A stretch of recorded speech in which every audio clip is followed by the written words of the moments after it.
Welcome to the Gathering Place podcast. My name is Joe Seaman, a real estate agent in the Augusta, Georgia, Aiken, North Augusta, South Carolina area.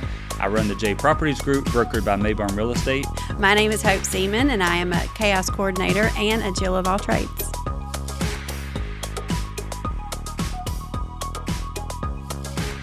Well, here we are.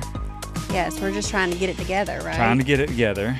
Like, we've been... How long have you been waiting, Drew? At least. For us? Drew's been here a lot longer than 2 hours. 2 hours and 49 minutes But for it's us to been- get it together. It has been chaos the last It's been week a lot. and a half. So It has. after Hurricane Helene, so that's what I've seen people posted. Hurricane Helene. Oh my gosh. So anyways, yeah, that's what we're talking about today is the hurricane, the aftermath. You know, just jump straight into it. That Thursday night, you couldn't sleep at all. No. You kept raising out of the bed. Okay, wait a minute. Hold on. Let's refresh. Go back even further. I'm a prepper when it comes to storms. I was getting to that. I know, but I'm just saying, setting the scene for going into it, I was not alarmed until... Oh, yeah. She normally goes and buys batteries and toilet paper and paper plates and have us ready. Like, we put carafes with hot water, and we've learned, because we went through the ice storm in 2014 and we didn't have power for 9 days. So we knew kind of, okay, let's just prepare. But we were not prepared for what happened to our area at 4 a.m. All the radars and hurricane trackers said that thing was going straight to Atlanta and bypassing us. Like, we were going to get winds. We'd had rains throughout that day, but I wasn't nervous, and that's very rare. Until the middle of the night. Till 4 a.m. when the power went out. And the wind was whipping against our house, and you were sitting straight up in bed, and I'm like, Hope, go back to bed. Yes. Like, go back to bed. It's going to be fine. If y'all haven't figured this out yet, I'm a nervous Nelly, and he's cool as a cucumber. But when I heard the winds, I immediately sat straight up in the bed. Literally, it was about my kids. It was just, if our 15-year-old twin boys would have came and gotten in the bed with us, I probably could have relaxed a little bit. But they were on opposite ends of the house, even spread out like that too. And I was trying to, you asked me, you're like, Hope, there's nothing you can do. And I'm like, I know, but I can get us in the laundry room. I don't know what I say in the middle of the night. So because I don't really know what I thought was going on, but I was thinking tornado, and it sounded horrendous outside. And with the power off, you hear everything, right? So it sounded like a freight train, and that's what they say a tornado sounds like. Mm-hmm. And so I immediately got on the weather app. I have a couple of them, actually, that I look at, and I was like, okay, all right, if we can just get past the next 20 minutes, we're going to be fine. And it never happened. That every time, like, the next time frame would come along, the storm would still be hovering over us, and it would still be in the red. And my cousin texts us. We have a family chat. She's like, are you awake? And I'm like, yes, I'm awake with you. And she was stressed, and her mom was out of town. So then I tried to be like big sister mode, and you're asleep at this point, or trying to sleep, because I'm all over the place. Mm-hmm. And I just kept telling her, okay, well, 6:20, it's going to be gone. And it never ended until 9:30. Mm-hmm. I mean, even then, like, it was, the winds we had no clue. And for those of you that don't know, we are in this, what we call the CSRA, which is Central Savannah River area. If you're not familiar with that, we are on the border of Georgia and South Carolina. So Augusta, Georgia, North Augusta, and Aiken, South Carolina, that's where we are. And we were not going to get this. Mm-hmm. We were just going to get the winds. And what we found out later is there were gusts, there were reported up to over 100 miles an hour in our area, and they projected to be that the storm was a Category 1 when it hit our area, and we were not prepared. We were not equipped. We don't see hurricanes this far inland. We didn't have any warning. Like, we had no warning. And so Well, I don't even know if we'd had warning, could we be as prepared? I mean, honestly, no one knew that storm was going to hit our area or even any area at that speed when it did. Like it wasn't supposed to be that strong by the time it got up to all of us. So it was just a lot, and we were fortunate. So I'm very, very thankful for that. Our home was not damaged. We did lose power. You know, our yard looked like a hot mess, but those are minor in comparison to what some of our neighbors and people that are just right down the street. I mean, our son, at the time that we are filming this, it is, are we 12 days? 12 days past. He just got power back like 2 days ago, so he went 10 And days. there's still many people around our area with no power. With no still. power. Like right here, we're in North Augusta right now. Even in the city of North Augusta, there's businesses without power. And that's not things that happen for us. So we've just been trying to navigate that and It's been just a lot. So help someone people. posted on social media, remember the mental, what comes along with all the dealing with all the things that you're not used to dealing with, and what a mental strain that is. So and it's true. It is very true. And again, when I go back to when it was us for the ice storm, like it taxes on you. So we did get power back early on. And then, so I felt what people were feeling because we'd been through a similar situation, and I felt guilty. And those people, like, it taxes you. You can't run your faucets for water. You can't open your refrigerator or your freezers because you're trying to salvage what you can. You can't get out of your driveway for some people because trees were blocking them. Power lines were down. Every night you get a government text saying you mandatory curfew.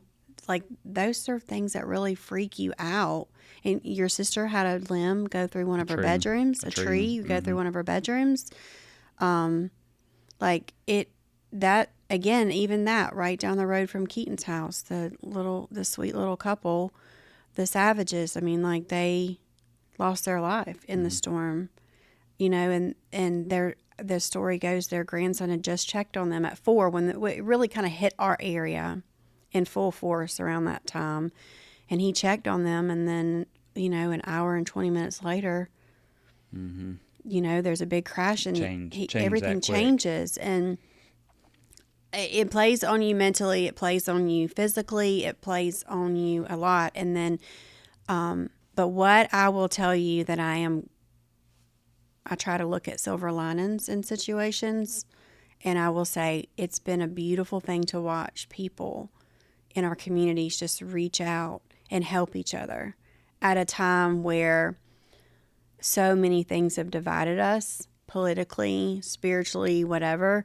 Like, so many things have divided us, and it's like for 2 weeks now, people have been able to put that aside and help their neighbors.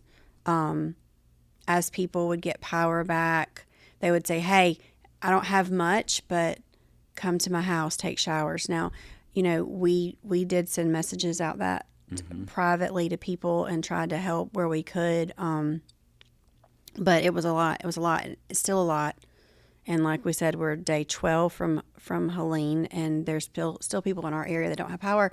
And then you go into North Carolina, and they've got, catastrophic damage there. Whole cities out. Whole cities. Washed away. Whole cities. And then I think we've kind of forgotten that Florida got this in the very beginning. I mean, they had devastation as well.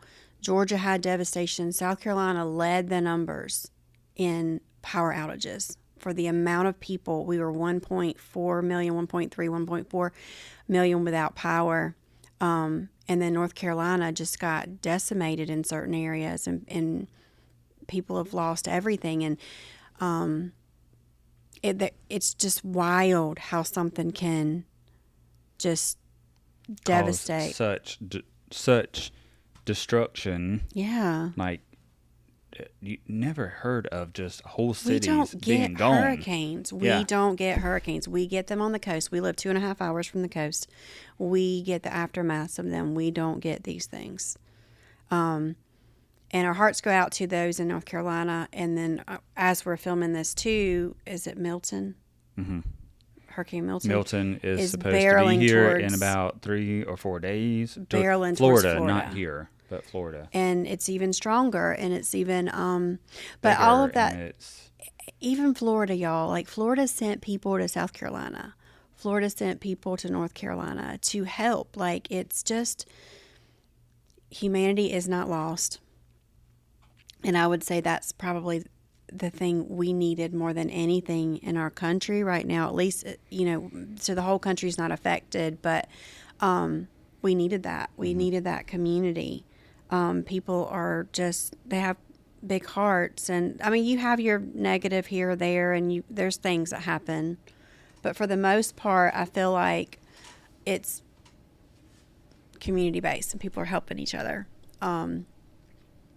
Which is really how it should be. Mm-hmm. It really is.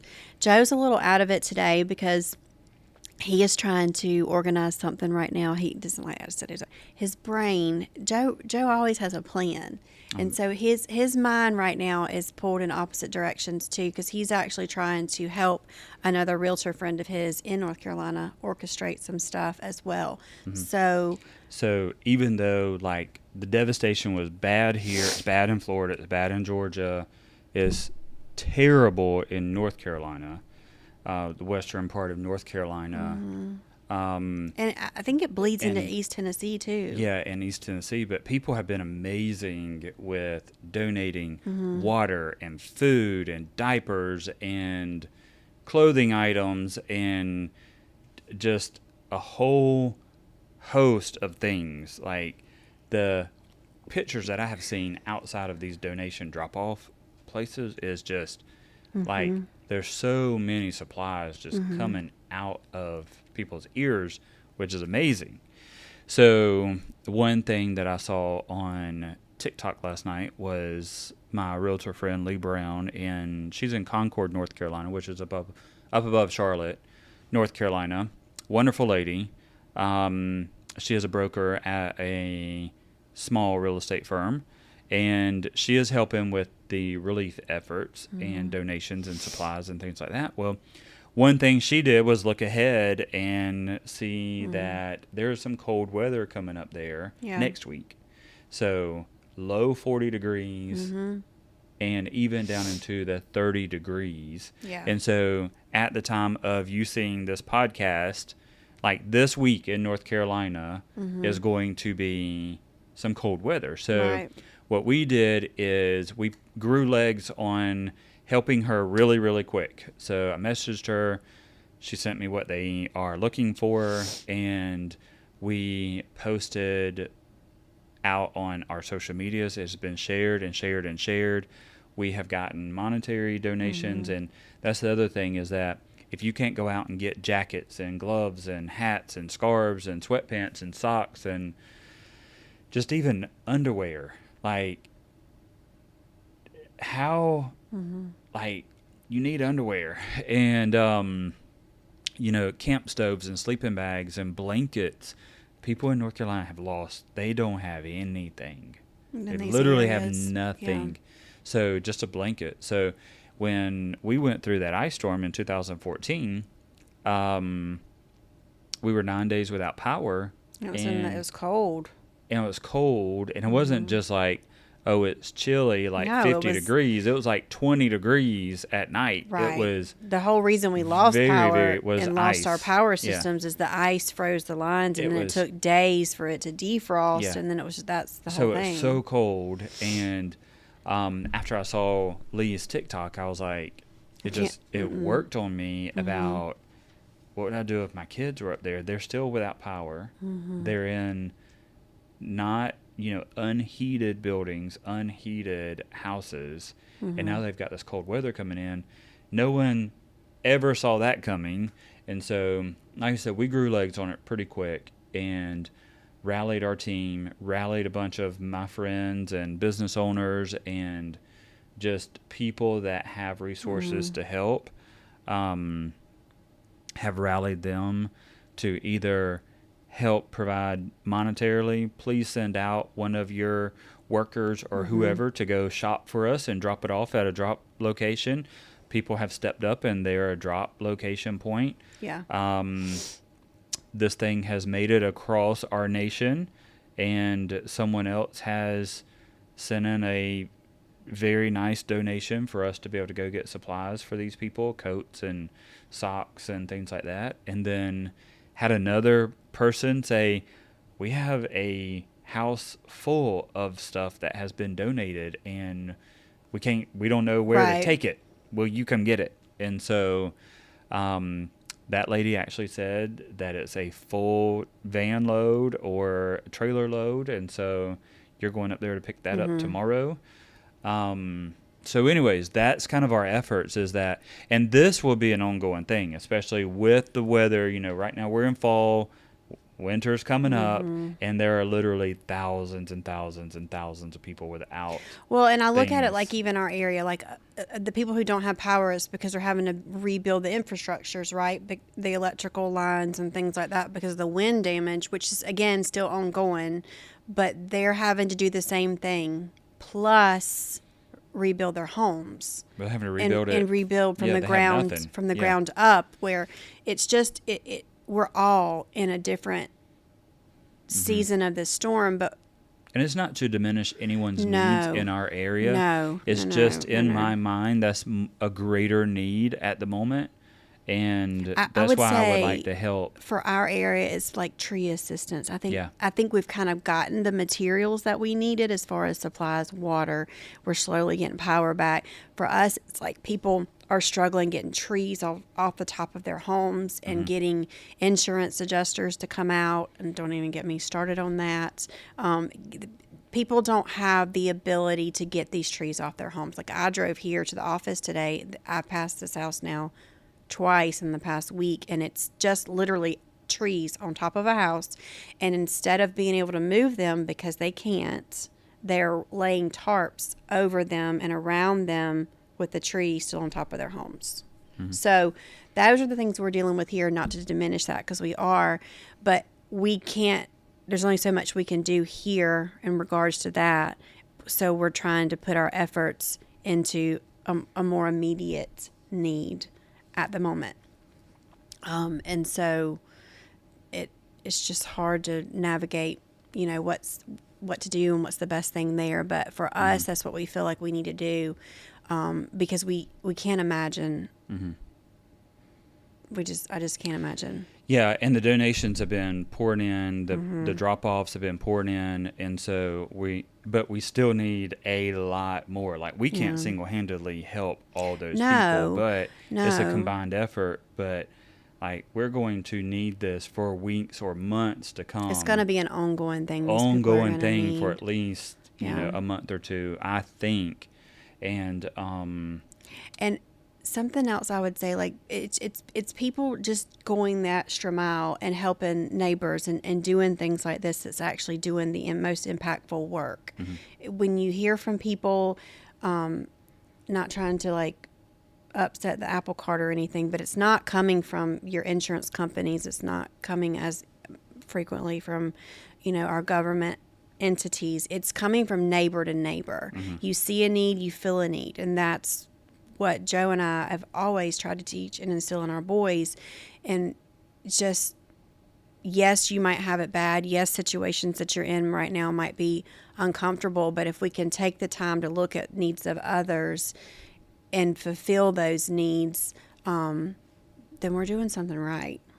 And like I said, by the time this is aired, we will have made our first trip, and I hope we make many more. I hope we have to replace tires on the van because we've made so many trips back and forth to help where we can. And that's just because I don't want to think of a child or a mother or a father that is not able to provide for their kids because they don't have the support that they need. And it's simple. It's blankets and It's said not anything it's like coats super and socks and all that. We're going to actually put a a list on our Yeah. Beacons page. So our website will take you straight to our Beacons page, Mm-hmm. and it will have links to be able to donate, or where to. So someone in California said, I have a ton of stuff. Where can I mail this to you? Right. So we'll have our mailing address. It'll be here at the office, and the list, and need it for everything. Need it for children, need it for women, need it for men, in all sizes. Small, medium, large, extra large, 2X, 3X. Like, you need all sizes, boys and girls, like everything you can think of. And it's just my vision to like wipe out like the Walmarts around here and the TJ Maxx's around here, from jackets and sweaters and blankets. To be able to give to them. That's the main thing. Like, it's going to get cold at night, and like they just need blankets.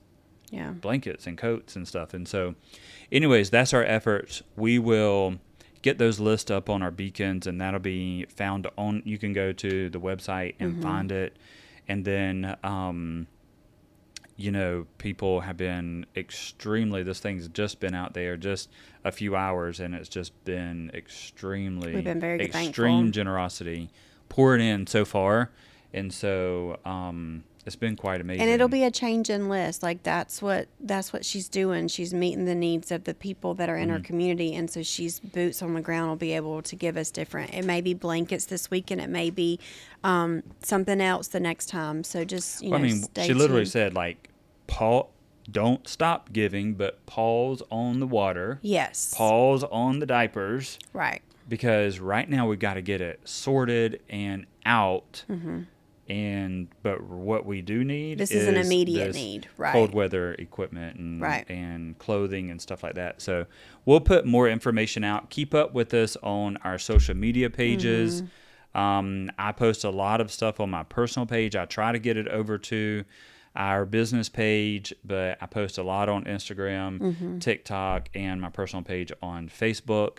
We'll be sending out an email. Of course, this is on YouTube, and so we'll post the link to the website to get to our Beacons page, to where you can see if you want to donate clothing, or if you can drop off stuff. If you're a local business to us and you're in a good location and can be a drop-off location, that would be extremely helpful too. We're trying to get businesses in all different parts of town to be a drop-off location, and we'll come by and pick it up and go and deliver these at the distribution centers in North Carolina. So if you can help at all, we would certainly appreciate it. It comes with gratitude, and I know the people on the receiving end of it are going to just be over the moon thankful for this, because I just couldn't imagine not being able to wrap a blanket around my kids in 30-degree weather. Right. So, all right. That's it. That's it, JoJo. That's it. So, that's a wrap for anyways, this one. that one is, like I said, we'll put this out. And thank y'all for those who have donated and are supporting this effort. It's just something that spoke to me. We have been helping people around in our area, but it's just something that just really, really spoke to me.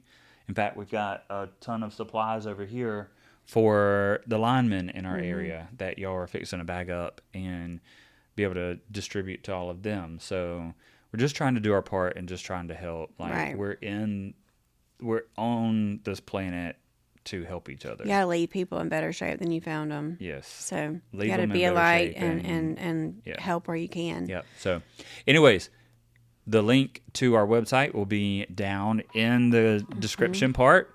And so if you have any questions, feel free to reach out to Hope or I or Drew, and we'll be able to point you in the right direction. And, grab that link in our description, and you'll find all the information there. But if you need anything else, send us a DM, a text, a call, a smoke signal in the sky, however you want to try to get in touch with us to be able to help. We would love to include you in on this effort. So we appreciate everything that everybody is doing and is going to do. And that is a wrap for this episode of the Gathering Place Podcast.